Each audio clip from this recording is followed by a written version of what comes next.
तो आज हम इसमें प्लेट्यूज के अंदर भारत में जो पठार हैं, इन पठारों में ईस्ट वाले जो प्लेट्यूज के अंदर आते हैं उनको हम डिस्कस करेंगे। तो ईस्टर्न जो प्लेट्यूज हैं इंडिया के, इसमें मुख्य रूप से तीन प्लेट्यूज को हम देख सकते हैं। और इसमें तीन प्लेट्यूज में एक तो छोटा नागपुर का पठार है, दूसरा इसमें महानदी बेसिन है, और तीसरा इसमें दंडकर्णीय प्लेट्यू है। ये वही वाला प्लेट्यू है जिसका उल्लेख आप भारत के ग्रंथों में भी देखते हैं, रामायण में देखते हैं, और श्री राम ने जो वनवास गुजारा था वो दंडकर्णी के जंगलों में ही गुजारा था। तो ये वही वाला प्लेट्यू है। तो तीन प्लेट्यू आएंगे ईस्टर्न प्लेट्यूज, यानी पूर्वी पठार के अंतर्गत। छोटा नागपुर, महानदी, ये महानदी जो रिवर है महानदी, और छत्तीसगढ़ रायपुर से निकलती है, उड़ीसा से होते हुए बे ऑफ बंगाल में जाती है। तो ये उसी नदी का जो बेसिन है। और तीसरा हो गया दंडकर्णीय प्लेट्यू। तो ये तीन प्लेट्यू जो है इसके अंदर हमने डिस्कस करने हैं।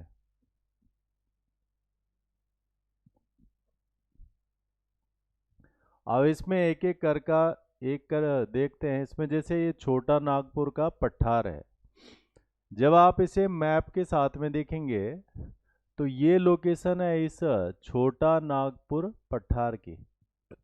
ये भारत का सबसे रिच मिनरल वाला एरिया है, जहाँ पे सबसे ज़्यादा खनिज पाए जाते हैं विभिन्न प्रकार के। कोयला वगैरह मुख्य रूप से यहीं पर मिलता है। माइका, जिसमें भारत टॉप प्रोड्यूसर है वर्ल्ड का, वो यहाँ पे मिलता है। उसके अलावा कॉपर, इस तरह के बहुत महत्वपूर्ण मिनरल्स इस जगह पर मिलते हैं। तो ये जो छोटा नागपुर प्लेट्यू है, आप इसे मैप के हिसाब से इस लोकेशन में देखेंगे। जब आप इसमें पर्टिकुलर स्टेट की बात करेंगे कि कौन कौन से राज्यों के अंदर छोटा नागपुर का पठार आता है, तो इसमें जो है मेजर हिस्सा इसका झारखंड में है। उसके अलावा बिहार, उड़ीसा, वेस्ट बंगाल और छत्तीसगढ़, ये वो हिस्से हैं या राज्य हैं जिनमें छोटा नागपुर का पठार निहित है। और ये आप इसकी लोकेशन देख सकते हैं कि ये छोटा नागपुर पठार है। इसके आसपास में जो चीज़ें क्वेश्चन के रूप में समझने के लिए है कि कौन कौन से जो है इस छोटा नागपुर के आसपास के भाग हैं। तो जैसे आप ये देख रहे हैं, मैकाल श्रेणी हमने कल पढ़ी थी, मैकाल रेंज। हमने कैमूर रेंज भी पढ़ी थी, ये इस लोकेशन में है। उसके अलावा जो ये इसके नीचे है महानदी रिवर बेसिन, ये इस जगह पर हो गई। और ये इधर है पारसनाथ की पहाड़ियाँ। इसके अलावा जो है इस छोटा नागपुर पठार में जो है नदियाँ भी आप देख लीजिए। ये सोन नदी है इसमें जो इससे बहती है, ये स्वर्णरेखा नदी है जो इसमें जो है बहती है, ये इधर से जो है महानदी आ जाएगी। तो इस बीच में लोकेटेड है ये छोटा नागपुर का पठार। अगर आप इसको भारत में मेजर डिवीजन के अंदर देखेंगे कि कहाँ कहाँ पर स्थित है छोटा नागपुर का प्लेट्यू, तो आप देखेंगे नॉर्थ वाले हिस्से में तो आएगा इसमें इंडो गैगनेटिक प्लेन्स, उत्तर वाला हिस्से जो गंगा के मैदान हैं बड़े बड़े। और साउथ की तरफ से आएगा इसमें महानदी रिवर बेसिन। और इस तरह से आप इसमें देख रहे हैं, ये ऊपर से तो ये पूरे मैदान इसमें ग्रेट प्लेन्स है, और इसके नीचे जो है ये महानदी रिवर बेसिन आ जाएगा। उसके बीच में स्थित है छोटा नागपुर का पठार। तो ये तो इसकी लोकेशन होगी कि कहाँ पर है छोटा नागपुर का पठार। अब इसकी कुछ विशेषताएं हम इसके अंदर देख लेते हैं। जो इस पठार के बीच में से बहने वाली सबसे महत्वपूर्ण नदी है, ये है इसमें सोन रिवर। और इस प्लेट्यू की जो एवरेज हाइट है ये करीब करीब 700 मीटर के आसपास इसकी हाइट हमें मिलती है। उसके अलावा जो है ये छोटा नागपुर का पठार किस हिस्से से बना है तो ये जो है गोंडवाना रॉक्स हैं।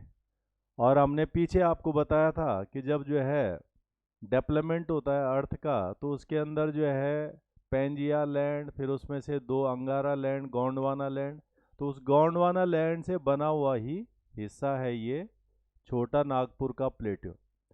इसमें अगर हम सारी नदियों को देखेंगे कि कौन कौन सी नदियां इस प्लेट्यूज के अंदर से बह के जाती हैं, तो इसमें जो है दामोदर रिवर भी इसी में है, सुवर्ण रेखा, नॉर्थ कोयल, साउथ और बारकर, ये अन्य नदियों के अंदर है। और ये नदियां जब इस पठार के अंदर से बहती हैं तो ये इसमें जो है बहुत सारी ड्रेनेज बेसिन बनाती हैं, बहुत सारी ड्रेनेज बेसिन इसके अंदर बनती हैं जब ये नदियां इस पठार के अंदर से आती हैं। उसके अलावा इस पठार में जो है गोंडवाना कोल फील्ड भी है, कोयले की खानें इसमें, और इसके लिए जो है प्रसिद्ध है ये। और इसके जो है पश्चिम वाले हिस्से में जो है ये प्रमुख पहाड़ियां भी इसके अंदर, राजमहल हिल्स। तो ये इसका एक जर्नल डिवीजन है छोटा नागपुर पठार का। ये छोटे छोटे पॉइंट्स हमें यहाँ से इसके लिए जो है तैयार करके रखने की क्या क्या इसके अंदर विशेषताएं हैं और कहाँ कहाँ पर जो है ये मुख्य रूप से पाया जाता है।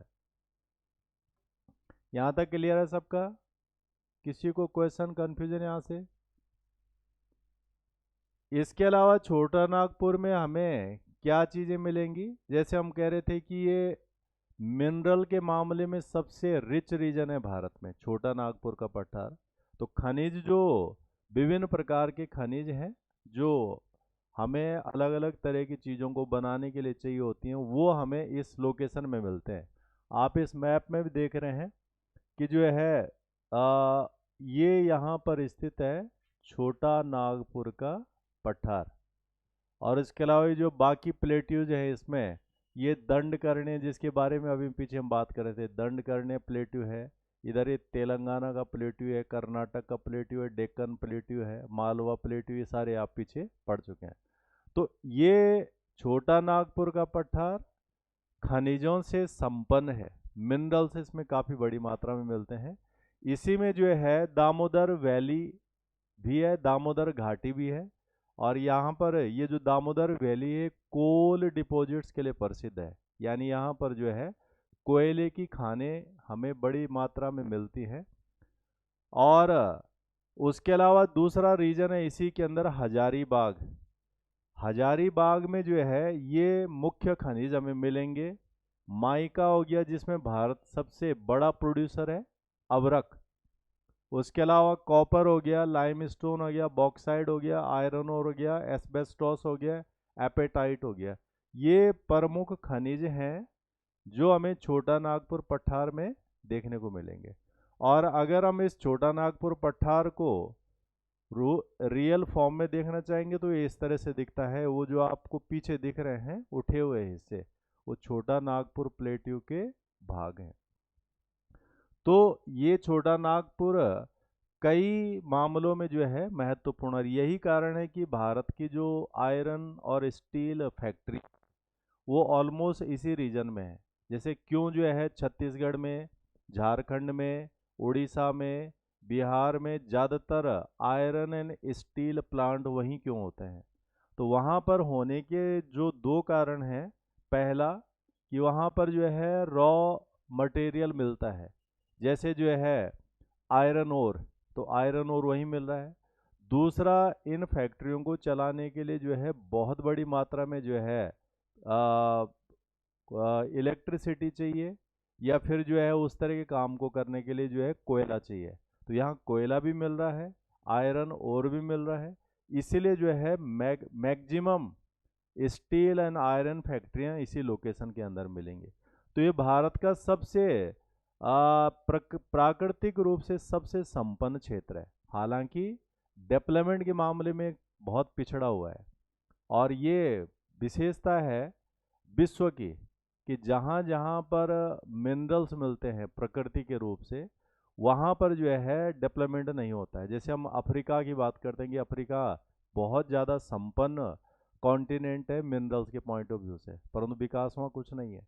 भारत में भी जहाँ जहाँ पर ये मिनरल्स हैं, छत्तीसगढ़ में है, झारखंड में है, बिहार में है, उड़ीसा में है, ये सारे के सारे गरीब राज्यों की श्रेणी में है, जबकि मिनरल्स यहाँ बड़ी मात्रा में मिलते हैं। तो यहाँ पर ट्राइब्स वगैरह ज़्यादातर रहती हैं ऐसी जगहों पर, जनजातियाँ, और जनजातियाँ रहती हैं तो डेवलपमेंट उस तरह से वहाँ पे देखने को नहीं मिलता है। बट कंपनियाँ, फैक्ट्रियाँ इन जगहों पर जाती हैं, माइनिंग करती हैं, वहाँ से मिनरल्स निकाले और उसे जो है शहरों की तरफ ले जाती हैं।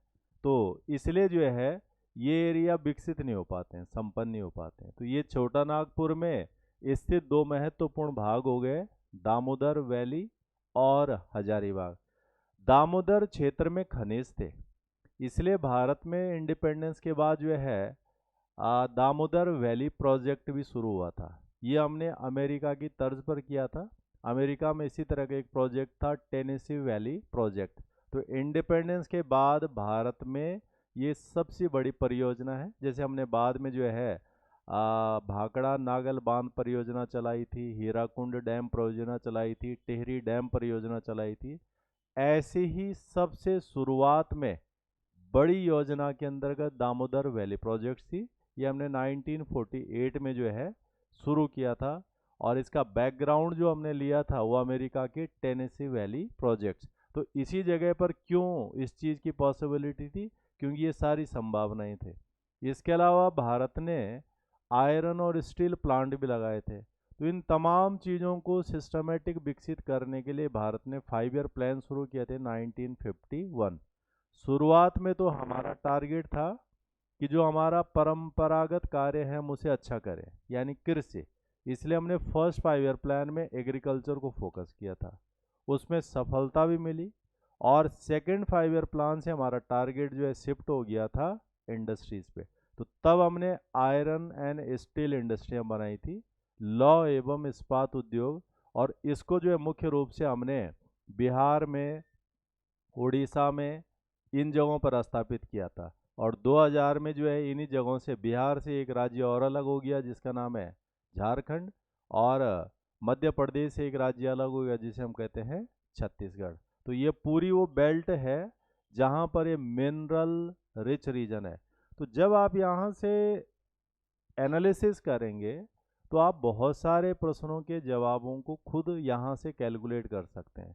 आप पहले जो है यहाँ पे रॉक फॉर्मेशन पे चले जाइए, रॉक फॉर्मेशन के साथ साथ में वहाँ पर जो है मिनरल्स पे आ जाइए, मिनरल्स के साथ में सॉइल पे आ जाइए, रिवर सिस्टम पे आ जाइए, या फिर आप इसको इतिहास से रिलेट करेंगे कि क्यों पटना विकसित हुआ, यानी पाटलिपुत्र भारत में एक राज्य के रूप में क्यों विकसित हुआ, या फिर मगध साम्राज्य का उत्थान का कारण क्या था। तो ऐसे तमाम पॉइंटों को आप रिलेट करेंगे तो यहाँ नदी भी थी, आज भी है, और हमारा जो नेशनल वाटरवे है उसी नदी पर है, यानी गंगा। तो भारत में जो है जैसे हम देखते हैं ब्रिटिश काल में भी जो ट्रांसपोर्टेशन के रूप में नदियों का इस्तेमाल हुआ है। बाकी सड़कें तो आज हो रही हैं, हवाई जहाज भी पहले था ही नहीं।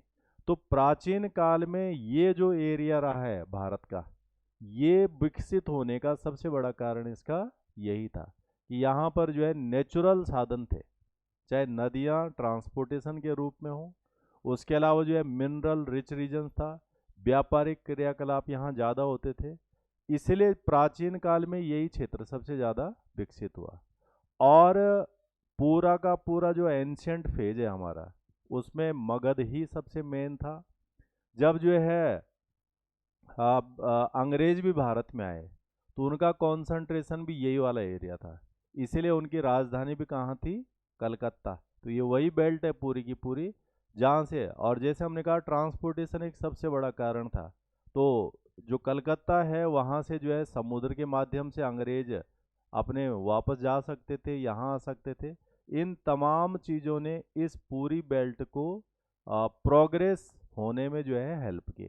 तो जब आप एनालिटिकल अप्रोच से यहाँ कंक्लूजन निकालेंगे क्यों ये क्षेत्र पहले विकसित हुआ, चाहे हम इतिहास के हिसाब से देखें या फिर भारत में जो पहला राष्ट्रीय राज्य स्थापित होता है मौर्यों के समय पर, उस समय यही एरिया क्यों विकसित होता है, ब्रिटिश पीरियड में भी यही एरिया क्यों टारगेट के अंदर रहता है, तो इसके तमाम ये कारण हैं।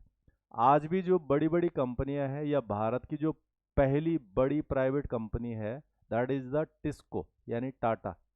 तो टाटा कंपनी का डेवलपमेंट भी यहीं से जो है शुरू होता है, जब 1907 में जो है Tata iron and steel plant स्थापित हुआ था। तो ये भी झारखंड में ही बना था उस दौर में, और इसके बनने का कारण भी यहाँ के खनिज ही थे।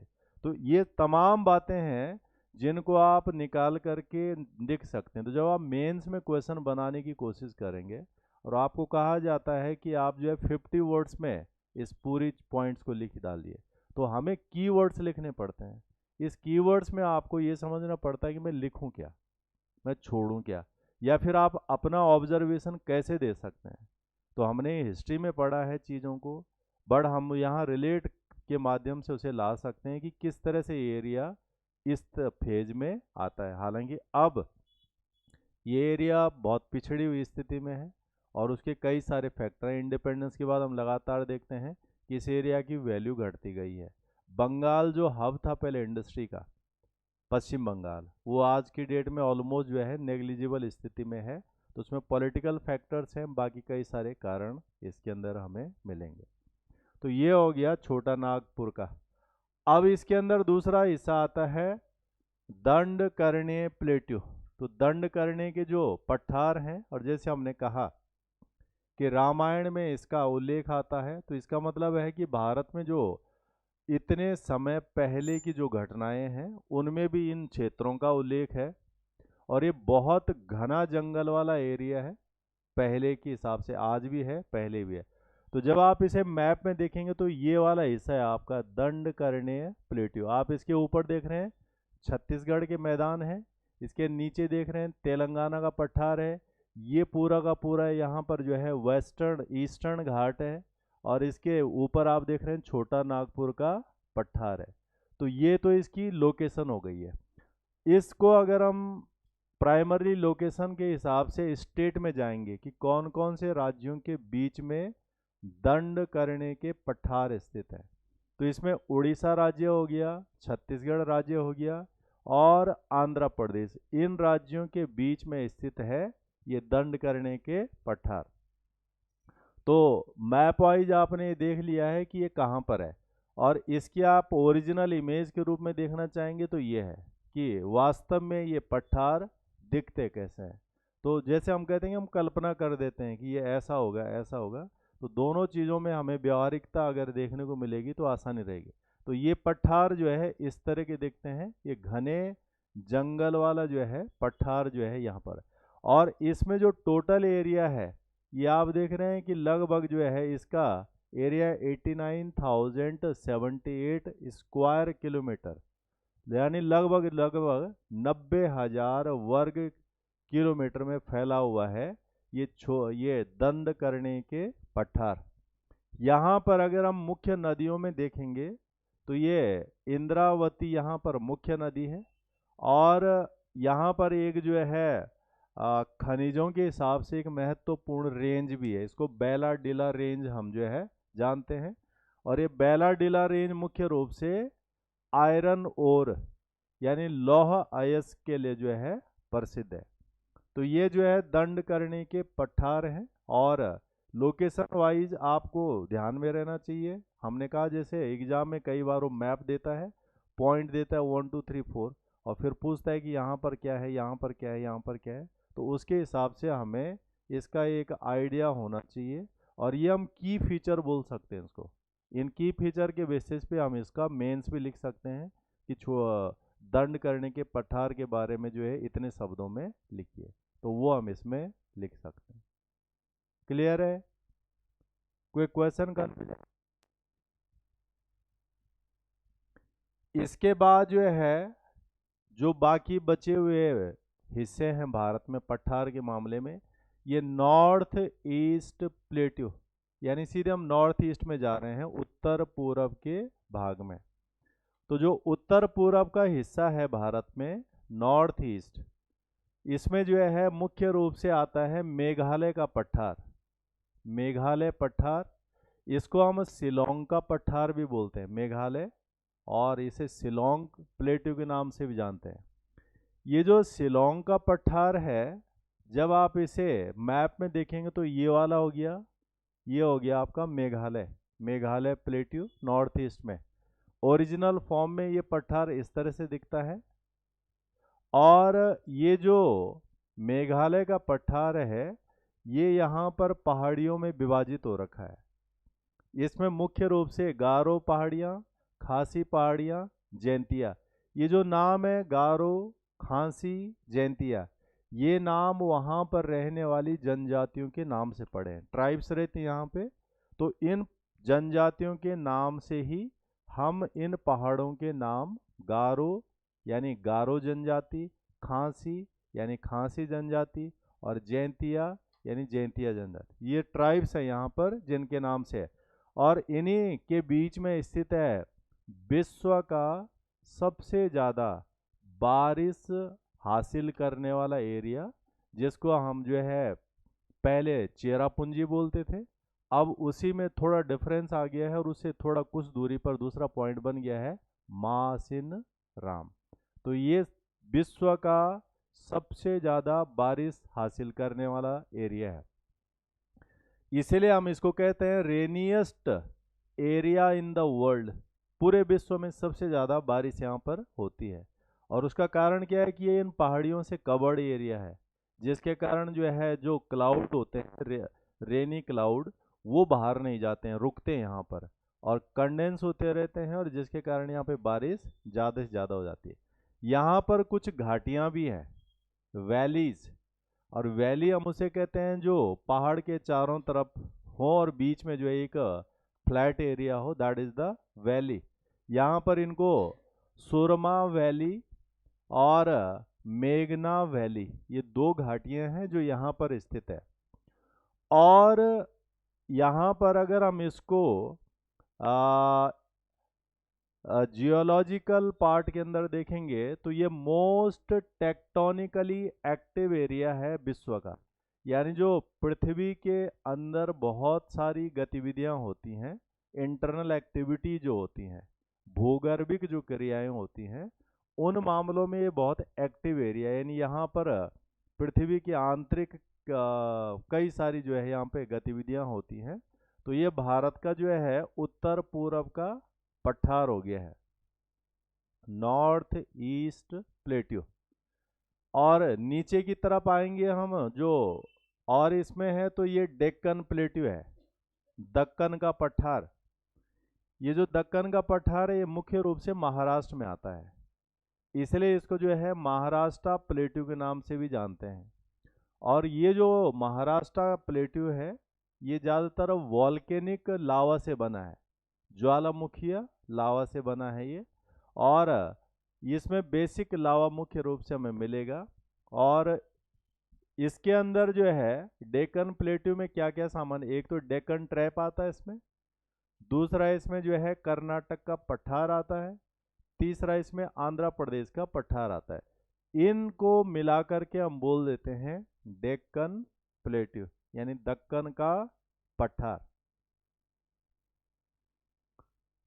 और जैसे आप देख रहे हैं कि अगर ये लावा से बना हुआ है तो निश्चित रूप से यहाँ पे कैसी मिट्टी होगी, काली मिट्टी होगी, ब्लैक सॉयल होगी।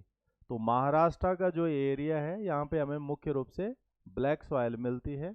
और इसको अगर आप मैप के थ्रू जाएंगे तो डेक्कन ट्रैप को जब हम देखेंगे, डेक्कन दक्कन ट्रैप, तो आप लोकेशन वाइज ये देखते हैं, इसमें ये है डेक्कन ट्रैप जो मुख्य रूप से महाराष्ट्र में, कुछ हिस्सा इसका जो है गुजरात में भी आएगा, कुछ आंध्र प्रदेश में आएगा, थोड़ा बहुत मध्य प्रदेश में आएगा।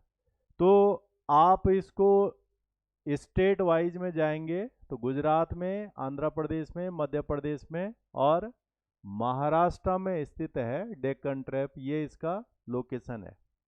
और ये जो हिस्सा है, इस हिस्से में जो है एक विशेष रूप से हम मिट्टी का नाम बोलते हैं जिसको कहते हैं हम रेगूर सॉयल, ये रेगूर मृदा पाई जाती है। ये ब्लैक सॉयल है और इसका ब्लैक होने का कारण इसमें क्ले कंटेंट काफ़ी होता है। उसके अलावा जो ब्लैक करेक्टर है इसका, इसमें खास चीज़ पाई जाती है टिटेनियम सॉल्ट। ये टिटेनियम सॉल्ट लावा में होता है और उसके कारण जो है इसका कलर होता है ब्लैक। ये जो ब्लैक सॉयल होती है ये काफ़ी उपजाऊ होती है, परंतु इसको पानी चाहिए होता है। पानी भी कम चाहिए परंतु चाहिए। तो ब्लैक सॉयल में अगर पानी ठीक हो जाए तो बहुत अच्छा प्रोडक्शन करती है। और अगर जो है पानी ना हो तो ये पूरी की पूरी जो है पूरी क्रॉप्स खत्म हो जाती है यहाँ पे। तो महाराष्ट्र में आपने देखा कि बहुत ज़्यादा क्या पड़ता है, ड्रॉट यानी सूखा पड़ता है वहाँ पे। और इस मिट्टी की एक विशेषता है कि अगर इसमें सूखा पड़ गया इसमें क्रैक्स आते हैं बहुत, और जब क्रैक्स आते हैं तो उसमें कोई भी फसल विकसित नहीं हो सकती है। तो यही कारण है कि महाराष्ट्र में कभी बम्पर प्रोडक्शन होता है और कभी कभी जो है पूरा सूखा पड़ जाता है। यहाँ पर मुख्य फसल में जैसे हम जो है ओनियन, ये प्रोडक्शन यहाँ होता है। टोमेटो यहाँ पर प्रोडक्शन होता है। उसके अलावा सिट्रस, खट्टे फल, वो भी यहाँ पर मुख्य रूप से होते हैं। और पल्सेज में दाल में जो है अरहर, ये भी इस रीजन की जो है सबसे मुख्य है। तो हम जो देखते हैं कि कभी कभी टमाटर के रेट जो है 90-100 रुपये, 120 रुपये, 200 रुपये चले जाते हैं। कभी कभी प्याज का रेट ऊपर चला जाता है। तो उसका बड़ा असर ये होता है कि जब मानसून गड़बड़ाता है तो इस पूरे रीजन में इफेक्ट आता है। और इसलिए ड्रॉट हिट रीजन भी है, यानी यहाँ पर जो है सूखा सामान्य रूप से पड़ता रहता है। और अगर बारिश हो जाए तो फिर आसानी रहती है। ये जो डेक्कन ट्रैप है ये जो है क्रिटेशियस बेसाल्टिक लावा से बना है। और अगर हम रॉक की बात करें तो ये इग्नियस रॉक है। तो रॉक का मतलब ये है कि अगर लावा जमेगा, उसके जमने से जो चट्टान बनेगी वो जो है इग्नियस यानी अग्नेय चट्टान के रूप में होगी। तो ये हो गया हमारा डेक्कन ट्रैप। ये आप इसमें मैप के थ्रू इसमें देख रहे हैं। तो ये दक्कन का ट्रैप। इसके अलावा जो है और जो हिस्सा बचा है हमारे पास, ये दो चीज़ें और बची हैं साउथ इंडिया के अंदर। एक तो ये पूरी की पूरी बेल्ट है जिसे हम कहते हैं वेस्टर्न घाट, और इधर से फिर ये दूसरा हिस्सा आ जाता है, इसे कहते हैं हम ईस्टर्न घाट। ये पूर्वी और पश्चिमी घाट हैं भारत के साउथ में। तो जो वेस्टर्न घाट है ये एक्चुअली में एक माउंटेन रेंज है। और अगर हम माउंटेन रेंज की बात करें तो गुजरात से शुरू हो जाती है ये और तमिलनाडु तक जो है जाती है ये पश्चिमी घाट। इसको हम जो है सह्याद्री सह्याद्री रेंज भी कहते हैं। और भारत में अगर हम देखें तो हिमालय के बाद हिमालय सबसे लंबा स्ट्रेच है और उसके बारे में हमने बताया था, लगभग 2500 किलोमीटर लंबा फैला है जम्मू कश्मीर से लेके अरुणाचल प्रदेश तक। ये दूसरा सबसे लंबा रेंज है भारत के अंदर हिमालय के बाद, जो करीब करीब 1600 किलोमीटर तक फैल रखा है गुजरात से लेकर के तमिलनाडु के बीच तक। और इसी तरह से फिर जो है ईस्टर्न घाट है ये जो है पूरा जो है इसी तरह से फैल रखा है। तो जब आप इसे मैप में देखते हैं तो ये इस तरह से दिखता है। ये पूरा वेस्टर्न घाट है, ये पूरा इधर से ईस्टर्न घाट है, और यहाँ पर बीच में है नीलगिरी माउंटेन रेंज। तो इसको सह्याद्री रेंज के नाम से भी जानते हैं हम पश्चिमी घाट को। और ये जो वेस्टर्न घाट है ये भारत का रिच डाइवर्सिटी रीजन है, यानी यहाँ पे जैव विविधता काफ़ी पाई जाती है। बायोडाइवर्सिटी का मतलब होता है जहाँ पर पेड़ पौधे जीव जंतु कीड़े मकोड़े बड़ी मात्रा में होते हैं, या फिर जिनको सरवाइव होने के लिए ज़्यादा पॉसिबिलिटी जिस जगह पर मिलेगी। तो ये वेस्टर्न घाट है। आप देखते हैं कि भारत में जो है मानसून रेंज होती है, तो मानसून साउथ वेस्ट वाली मानसून रेंज होती है। तो ये साउथ वेस्ट इस तरह से चलती है। ये जो दक्षिण पश्चिमी पवनें हैं भारत में, इस तरह से आती हैं। तो सबसे पहले किससे टकराती हैं ये? वेस्टर्न घाट। तो वेस्टर्न घाट में जो है हैवी रेन होती है। उसके अलावा जो है इधर जो है क्या है, ये ट्रॉपिक ऑफ कैंसर है, कर्क रेखा। तो ये कर्क रेखा से नीचे का हिस्सा है, तो इसका मतलब गर्म एरिया है क्योंकि इक्वेटर के ज़्यादा नज़दीक है ये। प्लस इस पूरे जोन में क्या होती है, हैवी रेनफॉल, भारी वर्षा होती है। तो दोनों चीज़ें यहाँ पर्याप्त मात्रा में है, भारी वर्षा भी है, गर्मी भी है, जिसके कारण यहाँ पे अच्छा वेजिटेशन डेवलप्ड हो जाता है। तो भारत के रिच डाइवर्सिटी जोन के अंदर आता है वेस्टर्न घाट। हालांकि यहाँ पर हॉट स्पॉट भी डेवलप्ड हो गए हैं। हॉट स्पॉट हम उन एरिया को कहते हैं जो संवेदनशील हो गए हैं और जहाँ पर अब जो है खतरे की स्थिति बन रही है। तो ऐसा भी जो है इसमें कई सारे जोन हैं जो रिस्क में आ गए हैं और उसको बचाने के लिए, प्रोटेक्ट करने के लिए कई तरह के कदम उठाए जा रहे हैं। तो ये है। और इस ये जो वेस्टर्न घाट है, इस तरह से यहाँ से जो है रेन, ये साउथ वेस्ट मानसून आता है। तो इस वाली जगह पर तो क्या हो जाती है, बारिश, यहाँ बारिश होती है, इसलिए यहाँ पर कुछ भी चीज़ होगा वो अच्छा होगा। परंतु जब ये विंड जो है यहाँ पहुँचती हैं टॉप और इसके बाद इस साइड आती हैं, तो यहाँ पर रहता है हाई प्रेशर, यहाँ नीचे क्या रहता है, लो प्रेशर। लो प्रेशर क्यों रहता है यहाँ पर, क्योंकि यहाँ टेम्परेचर ज़्यादा है। यहाँ हाई प्रेशर है क्योंकि टेम्परेचर कम है। तो ये विंड यहाँ तेज़ी से नीचे आती हैं और इस पूरी जगह पर क्या नहीं हो पाती, बारिश नहीं हो पाती है। इसलिए इसको कहा जाता है रेन शैडो रीजन, यानी वृष्टि छाया प्रदेश। यहाँ बारिश नहीं होती, इसलिए यहाँ पर क्या पड़ने के चांस होते हैं, सूखा।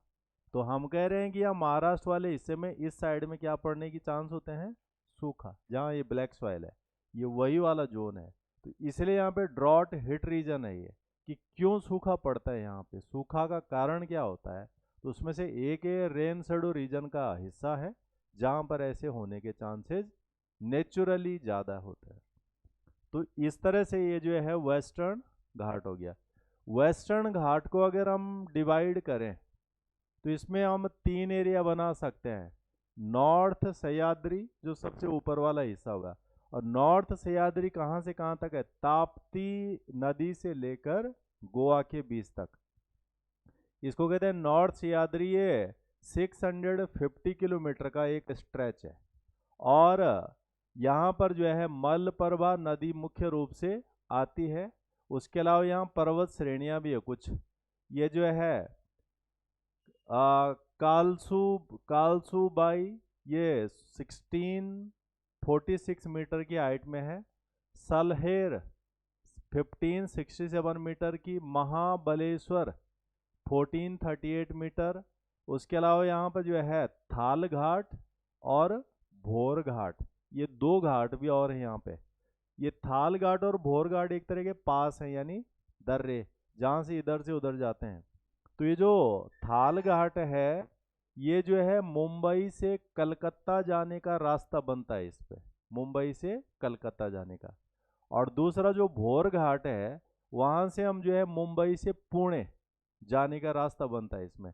तो ये जो पहाड़ है, उस पहाड़ के बीच में क्या होगा, एक पास जैसा एरिया होगा, उसको हम कहते हैं घाट। उस घाट से हम जो है जो हमारे ट्रांसपोर्टेशन या परिवहन के जो मार्ग हैं वो तैयार होते हैं। तो ये क्वेश्चन भी आते हैं हमारे पास कि थाल घाट कहाँ है, भोर घाट कहाँ है, और एक किसको किस से कनेक्ट करने का काम करते हैं। दूसरा हिस्सा इसमें मिडिल सह्याद्री, मध्य वाला हिस्सा, यानी गोवा से नीचे, यानी मलप्रभा नदी से लेकर के पाल घाट तक। और ये भी जो है 650 किलोमीटर का एक स्ट्रेच पड़ता है इसमें। और सबसे नीचे आता है सदर्न सह्याद्री। ये नीलगिरी पर्वत से लेके केप कैमोरिन यानी कन्याकुमारी, जो सबसे लास्ट पॉइंट है भारत का, कन्याकुमारी। और ये 290 किलोमीटर का एक स्ट्रेच है। इस वाले हिस्से में, सबसे नीचे वाले हिस्से में अन्नामलाई पर्वत श्रेणी है, और यहीं पर जो है अन्नाई मुंडी जो मैंने पीछे बताया था आपको, और यहाँ पर भारत के सबसे साउथ का पहाड़ है, उसे कहते हैं हम कार्डमॉम हिल्स, यानी इलायची पर्वत। तो इलायची पर्वत भी इसी लोकेशन में आता है। तो ये पूरा का पूरा एक स्ट्रेच पड़ता है जिसे हम वेस्टर्न घाट कहते हैं। लगभग 1600 किलोमीटर लंबा जो है ये एरिया है। और एक तरह का जो है ये वेस्टर्न घाट जो है सुरक्षा का निर्माण भी करता है। इसमें जो हमने आपको पासेज यानी दर्रे बताए हैं, उसमें से एक थाल घाट बताया। थाल घाट मुंबई से नासिक में जाने के लिए है और महाराष्ट्र राज्य के अंदर आएगा। फिर दूसरा बताया हमने भोर घाट। भोर घाट से हम मुंबई से पुणे जाएंगे, ये भी महाराष्ट्र में आता है। इसी के नीचे तीसरा हम बता रहे हैं पाल घाट। और ये जो पाल घाट है, यहाँ से जो है हम पलक्कड़ से कोयम्बटूर, पलक्कड़ से कोयम्बटूर जा सकते हैं, और ये केरल के अंदर आता है, केरल। और एक और आता है इसके पास में केरल में ही, सेनकोटा गैप है, ये भी एक तरह का दर्रा है, सेनकोटा गैप। यहाँ से तिरुवनंतपुरम से मदुरै, तिरुवनंतपुरम से मदुरै जाने का रास्ता मिलता है, ये भी केरल में है। तो वेस्टर्न घाट में दो पास केरल के अंदर आते हैं और दो पास महाराष्ट्र के अंदर आते हैं। इनको इधर से उधर जाने के लिए क्या करते हैं, इस्तेमाल करते हैं। This all is about the Western Ghat. समझ में आ गया? यस। तो ये पश्चिमी घाट हो गया। और इसके बाद जो है फिर ईस्टर्न घाट है, पूर्वी घाट। और ये जो पूर्वी घाट है, जैसे हमने कहा कि वेस्टर्न घाट लगभग 1600 किलोमीटर लंबा है, ईस्टर्न घाट लगभग 1300 किलोमीटर लंबा है। और ये जो है पूरा नीलगिरी पहाड़ियों से लेकर के पूरा जो है ऊपर तक जो है फैला हुआ है। इसकी जो ऑन एन एवरेज चौड़ाई आती है, वृथ आती है, स्ट्रेच 190 किलोमीटर है, और कहीं कहीं पर ये 75 किलोमीटर भी चौड़ा है। यहाँ पर जो ईस्टर्न घाट है हमारा, यहाँ पर जो है जैसे इधर से आप वेस्टर्न घाट से रिवर देखेंगे, गोदावरी, कृष्णा, कावेरी, ये सारी उसे काट करके कहाँ पहुँचती हैं, बे ऑफ बंगाल में, बंगाल की खाड़ी में जो है ये गिरती हैं। तो ये जो है ईस्टर्न घाट है। यहाँ पर सबसे ऊंची जो चोटी है अरायोकोंडा, अरायोकोंडा यहाँ सबसे हाईएस्ट पीक है, 1680 मीटर ऊंची है ये। और दूसरी महेंद्रगिरी है, इसमें 1501 मीटर। तो ये सारी चीजें हैं ईस्टर्न एंड वेस्टर्न घाट। अब जो हमारे पास हिस्सा है, इसमें हमें ये जो कोस्ट है, यानी ये जो सदर्न बेल्ट है, इसमें जो ये हमें वेस्टर्न घाट, ईस्टर्न घाट, ये जो तट है हमारा, कोस्टल एरिया है, यहाँ पर हमें क्या मिलते हैं, कुछ मैदान मिलते हैं। तो उनको हम कोस्टल प्लेन कहते हैं, यानी तटीय मैदान। एक तो ये बचा हुआ है इसमें, और दूसरे बचे हैं इसमें आइलैंड्स। आइलैंड्स में जो है, जो अरेबियन सी में जो आइलैंड्स हैं वो, और जो बे ऑफ बंगाल में जो आइलैंड्स हैं वो हम इसमें और डिस्कस करें। ठीक है? कोई क्वेश्चन, कंफ्यूजन यहाँ तक?